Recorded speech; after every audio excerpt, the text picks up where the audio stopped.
Hey guys, I'm Stephanie, and this is Steph Stove, and today we're going to be making a good treat that just makes you think of fall, and it is apple dumplings. Not only does this taste good, but the smell in a few minutes that's going to be coming out of my kitchen is just going to be enveloping everything with the good, wonderful smells of fall. The cinnamon, the warm butter, the apples, it's gonna be so good, and I can't wait to share it with you. So with all that being said, let's get started and make us some amazingly satisfying apple dumplings. Here we go. All right, to get started with our apple dumplings, I've got a small, kind of medium to small saucepan that I'm going to put on my burner, and I'm going to move that to medium high, which will be about 7 or so. And to this, I'm going to add 1 stick of butter. I almost couldn't find where the little opening was. Sometimes they'll just hide from you. So I'm going to go ahead and I'm going to chop this up so it will melt a little easier. And it's just easier for me to fit in my pan that way instead of a big blob of the butter. So there we go. We have 1 stick of butter. And to this stick of butter, I'm going to add 1 cup of light brown sugar. I'm going to carefully add this. I'll tilt so I don't lose any. And I'm going to let this melt down. As you can see, my eyes heating up nicely. And I'm going to melt this down till it comes to a rolling boil for just a couple of minutes. So we're going to let this sit and move on to our next step. All right, I'm going to come in and I'm going to, while we're waiting, I'm going to preheat my oven to, so you can see it, 350 degrees and get this started. All right, our caramel sauce is coming, and this is what it's going to end up being. So my brown sugar and my butter have melted, and you can see it's got a nice consistency coming here. So I'm going to whisk this together, and I did just turn my eye off. Just going to whisk this to incorporate it well.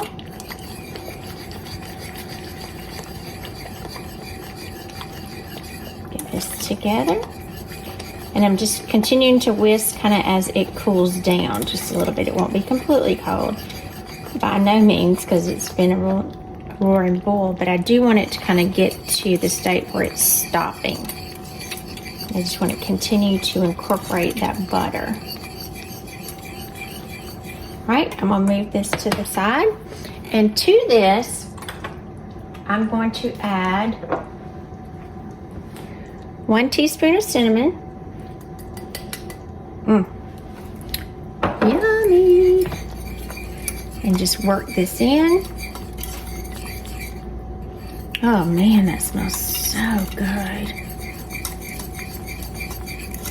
Just get that completely incorporated. It's like cinnamon caramel. Delish. All right, that's incorporated well. And to this, we're gonna add 1 teaspoon of vanilla. And always make sure that you're off the eye when you're adding your vanilla, because you don't want to cook it not over the stove top. All right, and whisk to incorporate all those goodies.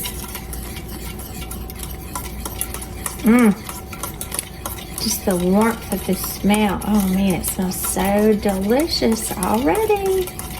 All right, I'm going to set this to the side and get the remainder of our apples going.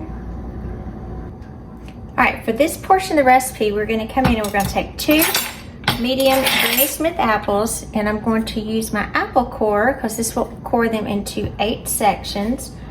And I'm going to press down.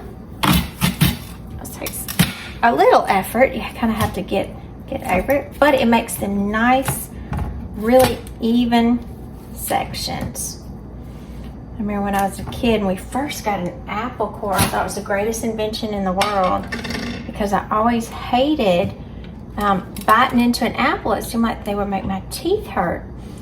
And you know, and the peels get all wedged in your teeth too, and that feels weird. So I'd always want to slice them. So when I had one of these, I thought, man, this was amazing. It's perfect apple slices. And in the fall, we would make some homemade caramel dip and dip our apples in them. Just so good. So good. And you just pop the little core right out. Okay, so to this, we've ended up with 16 slices. Now I'm going to go back and kind of clean them up, because as you can see, this one had just a little bit of the core, kind of depending on which angle you're at. So I always like to go back in, trim the edges off so that they don't have any rough spots. Kind of see we have a little seed there. So take that out, because you certainly don't want to bite into that.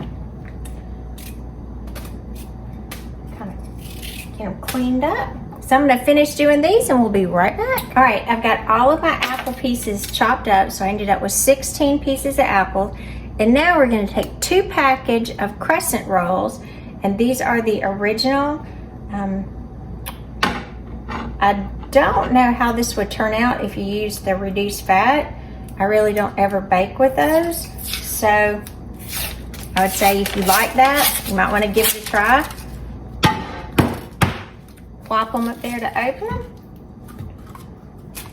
And if you see me throwing things, I always keep a sack when I'm throwing a lot of things away, when I'm fixing a meal or anything, just so it keeps a nice little trash sack to discard all of my trash. So I'm going to, at the triangles, if you've never opened these, the little Crescent Rolls are divided into triangles, and there's 8 in a package.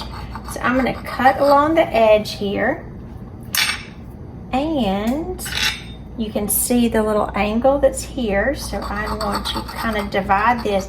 Don't try to pull it, because if you try to pull it, inevitably it is going to pull off and you won't get an even edge. So just take a sharp knife and just kind of go back and cut those, and then remove these out. Now, you can take the peels off here if you want to, so I will peel some of these really quickly. You don't have to, because a lot of times when you're eating apple pie or things of that nature, you'll notice that you don't have the peels removed, but I'll go ahead and remove these really quick. And again, if you use the apple core, it's so much easier just to peel these. I was always amazed, and I guess if I'd really take my time doing it, I was amazed at the people that could peel an apple and it would come off in one single peel. I remember as I was a little girl, there's a lady that lived, or not a lady, a girl that lived down the road from us that I would play with, and her grandma stayed with them a lot. And I would go down there and her grandma would fix us an apple, and she'd always chop it, and she would start at one little edge and she would just cut round and round and round, and I would just see that edge come undone. And as a little kid, I thought that was the coolest thing in the world, that, you know, her grandmother could do that. I said, man, that's amazing. I just thought it was neat. And I went back and told my mammy about it, and my mammy said, like this? And she did it too. So I thought, wow, that must be a grandma trick, because as a little person, you know, I obviously couldn't do it with my little hands, but I remember trying and trying and trying, and just thinking that was absolutely amazing. I'm almost finished with these. I should have went ahead and peeled them, but I kind of thought I was going to leave them, but I decided not to. And again, you can do them either way, whatever your preference is. This will probably soften them a little bit more. You can even, if you don't like Granny Smith apples are a little tart. So if you don't like a tart apple, I guess you could use a Honeycrisp, you could use a Gala apple. Any of those are really good. I know I really like the Honeycrisp if you're just eating one. They've actually become one of my favorites in recent day. All right, so we got through that little saga. We are going to come in and I'm gonna get some cinnamon, and I'm gonna take 1 apple, and I'm gonna place it at kind of the fat end of the triangle. And I'm just gonna sprinkle my apple with cinnamon, come in, and I'm tucking my edges to roll. And I'm gonna make me a little apple pig in the blanket. And as we do each of these, I'm gonna place these in a 9x13 pan. My little pan said, "Happiness is homemade," which I agree with. So I'm gonna spray it real quick, and I'm gonna lay him right in there. And I'm gonna continue wrapping each of these just like we just did. I'm gonna have 1 apple, and I'm gonna lightly coat it with cinnamon, wrap, tuck in, and then roll my apple in there. So I'm gonna continue and get all of these done. Remember, we'll have 8 from one crescent roll package, and then I'll have open a second crescent roll package to go ahead and do the remaining 8, placing them in my container. All right, here we go.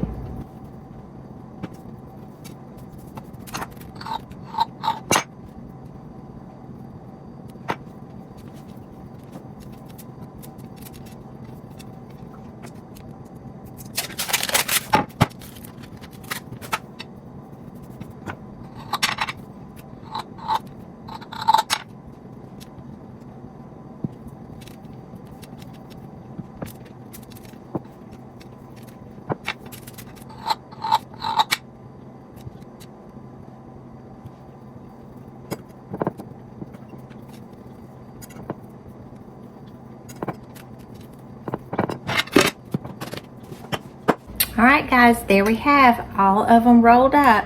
And I did 6 on each edge. 1, 2, 3, 4, 5, 6. 1, 2, 3, 4, 5, 6, and 4 down the middle. And it fits perfectly in my pan. Now we're gonna come back and make it even better.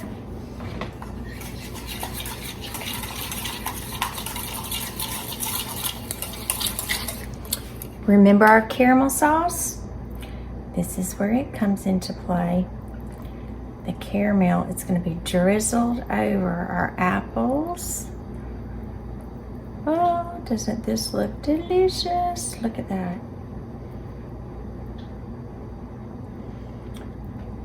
Look at that. This just screams fall, doesn't it? Of course, it doesn't have to be fall for you to enjoy apple dumplings. But we do often think of baked apples in the fall during holiday time. And just when you think it couldn't get any better, then we're going to add 1 12-ounce can of Mountain Dew. And we are going to pour this all around our apple dumplings, just to help them make an even greater syrup all over it.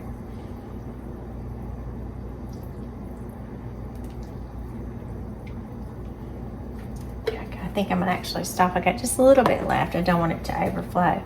And on top of this, I'm just gonna hit it with just a little bit of cinnamon sugar, just for those little edges that were peeping out. I don't want anything to get out. And now we're gonna put this in the oven at 350 degrees for about 25 to 30 minutes until our dough gets cooked. And we will have our kitchen's gonna be smelling good, and we'll have our wonderful apple dumplings. Here we go. I'm gonna put it in the middle rack of the oven, uncovered. I'm gonna set my timer for 25 minutes. All right, my oven timer is going off, so let's look and see what we have. Oh my gosh, look how beautiful. Look at that. That is, look at that. Super, impressive.